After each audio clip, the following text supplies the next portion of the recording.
Écoutez, si vous avez pris connaissance du communiqué de presse, on exhorte le gouvernement à mettre en place un dialogue social constructif. On nous l'avait promis à l'élection du Parti libéral pour avoir discuté avec M. Couillard au lendemain de son élection. Il nous promettait un dialogue social, on ne l'a pas vu. On doit faire partie des solutions. L'ensemble des acteurs de la société civile doivent faire partie de la solution. Et on ne sent pas ça depuis l'arrivée au pouvoir du gouvernement libéral. Et on sent que le gouvernement est déconnecté de la population. Là, on le voit dans différents sondages. On demande au gouvernement d'arrêter d'agir uniquement en bureau de comptable. Vous savez qu'on sort d'un congrès.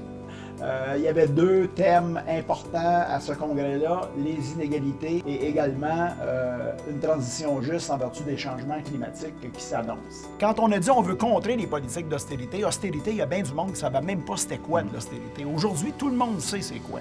Puis tout le monde les vive, ces politiques d'austérité-là.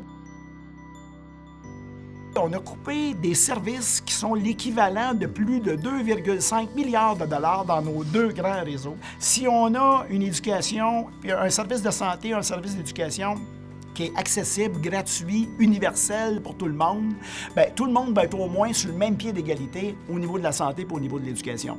Maintenant, il va rester les salaires et ça, on y travaille. On veut l'augmentation du salaire minimum parce que c'est pas vrai qu'avec 10 et 75 $ de l'heure, qui est le salaire minimum actuel, on peut vivre dignement puis décemment au Québec.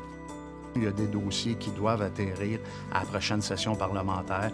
Clause orphelin. On doit modifier absolument la loi sur les normes du travail. Régie des rentes du Québec, pas le choix, le gouvernement fédéral va de l'avant. On s'attend à ce que les travailleurs québécois et les travailleuses québécoises aient pas moins que le reste des travailleurs au Canada. Une société où l'écart entre les riches et les pauvres va arrêter de s'agrandir, je pense que c'est important. C'est ce qui nous motive à la FTQ à tous les jours.